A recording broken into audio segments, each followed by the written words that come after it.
Good morning. आप लोग कैसे हैं? आई होप आप लोग अच्छे होंगे और स्वस्थ होंगे और अच्छे से एग्ज़ाम की तैयारी भी कर रहे होंगे, क्योंकि अब वो टाइम नहीं रहा और मात्र 5 महीना मोटा-मोटी टाइम बच चुका है एग्ज़ाम के लिए।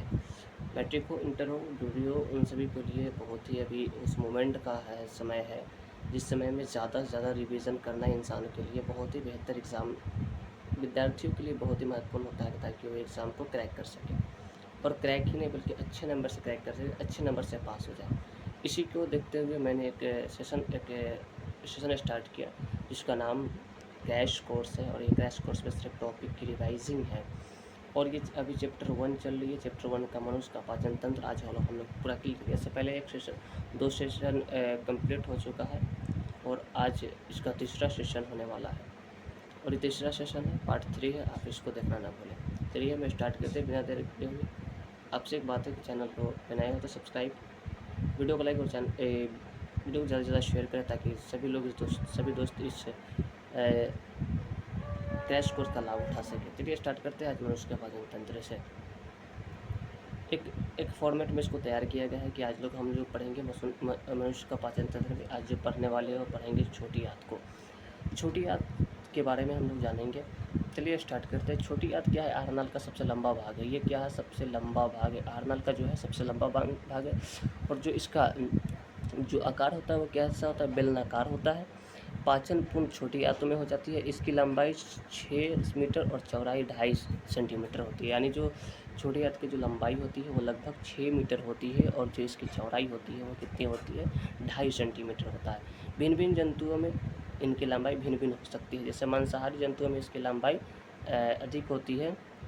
इसकी लंबाई अधिक होता है क्योंकि सेल्यूलोज का पाचन के लिए, यानी सेल्यूलोज की पाचन के लिए मांसाहारी जंतुओं में इसकी लंबाई अधिक होती है। उसके तुलना में शाकाहारी जंतुओं में क्या हो सकता है? यानी इसकी विपरीत उसकी लंबाई कम होती है।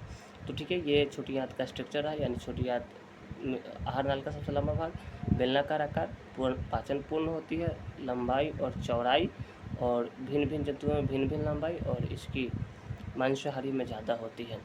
चलिए आगे। छोटी आंत ही है अभी। छोटी आंत यानी ग्रहणी, जेजुनम इसके 3 भाग हैं और इलियम। आप देख सकते हैं ग्रहण छोटी आंत का 3 भाग, एक ग्रहणी है, जेजुनम है और दूसरा इलियम है। इलियम जो ये 3 है और एलियम जो है ये क्या है? एलियम जो है ये सी के आकार का होता है। एलियम के बारे में करेंगे, सॉरी ग्रहणी के बारे में। ग्रहणी सी के आकार का होता है। ये छोटी आंत का पहला भाग होता है और अमाशय के पाइलोरिक भाग में ये खुलता है। अमाशय के पाइलोरिक भाग में ये खुलता है। तो ग्रहणी क्या है? सी के आकार का है। तो पूछा जाए कि ग्रहणी किस आकार का होता है? तो सी के आकार का। यह आहारनाल का पहला भाग है और अमाशय के पाइलोरिक में खुलता है। इसमें 2 नलिकाएँ होती है, जिसको अग्न्यासी वाहिनी और मूल पितृवाहिनी इसको बोलते हैं। यानी इसका 2 छिद्र होता है। इसमें 2 नलिकाएँ होती है, जो 2 नलिकाएँ यहाँ पर दिख रही है। चलिए आगे हम देखते हैं अगले टॉपिक पर। यहाँ पर है जेजुनम। जेजुनम ये छोटी आंत का मध्य का भाग होता है, यानी जो उसके बीच का भाग होता है। पाचन क्रिया पूर्ण होती है। बचे हुए भोजन का अवशोषण होता है। छोटी आंत में भोजन का पाचन क्या होता है? अग्न्याशय रस, पित्त और आंत्र रस, ये 3 प्रक्रियाओं के द्वारा 3 चीज़ों से छोटी आंत में पाचन पूर्ण होती है। आंत्र रस के द्वारा, पित्त के द्वारा और अग्न्याशय के द्वारा। चलिए अगला आगे है यकृत। यकृत सबसे बड़ी ग्रंथि है। ये इससे ऑब्जेक्टिव पूछता है, सबसे मानव शरीर की सबसे बड़ी ग्रंथि कौन होती है? तो यकृत। इसकी जो वजन होता है कभी करीब 1.5 kg के आसपास होता है।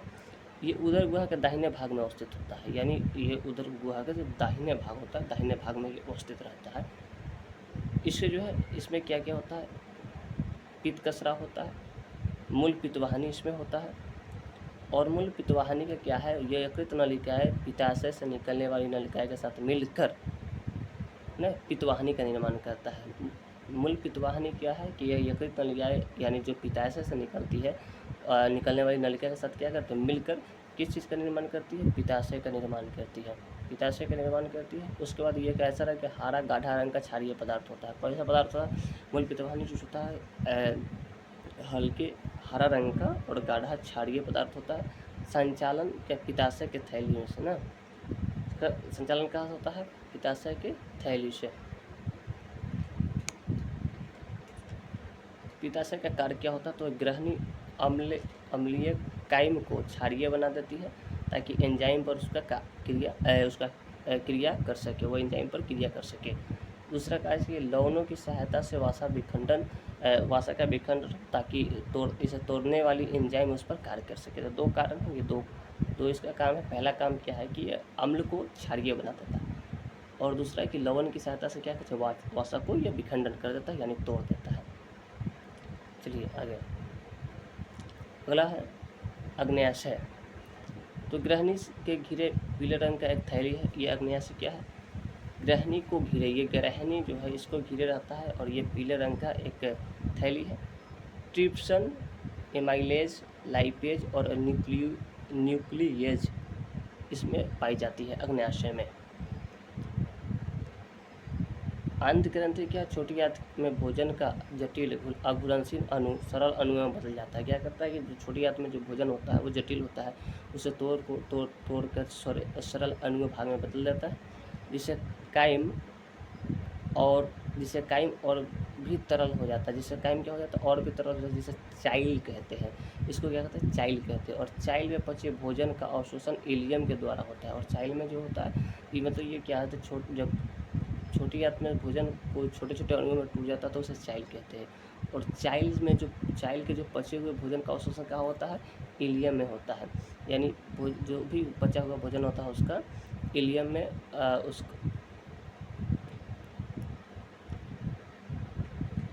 आगे बड़ी आंत 3 भाग में विभक्त। एक है कोलन, सीकम और मलाशय या रेक्टम। 3 भाग में विभक्त है। पहले कोलन, दूसरा क्या है? सीकम, और तीसरा मलाशय या रेक्टम। जो सीकम है छोटी आंत का तथा बड़ी आंत के जोड़ पर पाई जाती है। छोटी आंत और बड़ी आंत के जोड़ पर पाई जाने वाली संरचना को हम लोग सीकम कहते हैं। इसके शीर्ष पर एपेडिक्स पाया जाता है। इसके शीर्ष पर यानी ऊपर के स्थान पर क्या पाया जाता है? एपेडिक्स पाया जाता है। यह उंगली के आकार के जैसे। आकार कैसा होता है? उंगली जैसी होती है, यानी हाथ के उंगली के जैसा इसका आकार होता है। किसका? एपेडिक्स का। कोलन ऊपरीगामी कोलन, अनुप्रस्थ कोलन और अधोगामी कोलन। कोलन 3 प्रकार का। सबसे पहले ऊपरी कोलन, अनुप्रस्थ कोलन और अधोगामी कोलन। यह रेक्टम में खुलता है। जो अधोगामी होता है यह रेक्टम में खुलता है, और जहाँ से मल द्वार के द्वारा ये बाहर खुलता है। जो अपचे भोजन होते हैं वो अधोगामी के सहायता से अधोगामी के द्वारा होते हुए क्या रेक्टम में अवस्थित होते हैं, जिसे समय समय पर क्या कहता है? अस्थायी छिद्रों के द्वारा बाहर निकाल दिया जाता है। तो ये पूरी स्ट्रक्चर एक थोड़ा है। ये आज हमारा पूरा बायोलॉजी का सेशन समाप्त हुआ। तीनों सेशन को मैंने कंप्लीट कर दिया, और ये सेशन और ही मज़ेदार हो गया क्योंकि इसको मैंने इस तरह से डिज़ाइन किया है ताकि सिर्फ टॉपिक सभी को समझ में आ जाए। सारी टॉपिक को हम लोग एक अंदाज में हम लोग रिवाइज़ कर सके। जैसे छोटी आंत के स्ट्रक्चर बना दिया, इनके बारे में बता दिए। फिर छोटी आंत में कौन छोटी आंत के कितने भाग होते हैं और इनकी आकार कैसी होती है। फिर जेजुनम क्या है, जेजुनम का कार्य क्या है, जेजुनम में कौन कौन सी चीज़ें पाई जाती है, यकृत क्या है, यकृत कितने के भाग है और यकृत का कार्य क्या है ये बता दिए। पित्त का क्या कार्य होता है ये बता दिए। आग्नेयाशय का क्या कार्य होता है ये बता दिए। आंत ग्रंथि क्या है ये भी बता दिए। बड़ी आंत में कितने भाग होते हैं और इसमें केस का क्या क्या कार्य ये बता दिए। और कोलन कितने भाग होते हैं और कोलन का कार्य क्या होता है। ये हमारा पूर्ण सेशन रहा, और ये हमारा पूरा संपूर्ण सेशन समाप्त हुआ। इसलिए इस तरह की वीडियो के लिए और ऐसे ही तैयारी करने के लिए आप मेरे चैनल को सब्सक्राइब, वीडियो को लाइक और ज़्यादा से ज़्यादा शेयर करें। मिलते हैं हम अगले चैप्टर के साथ। धन्यवाद।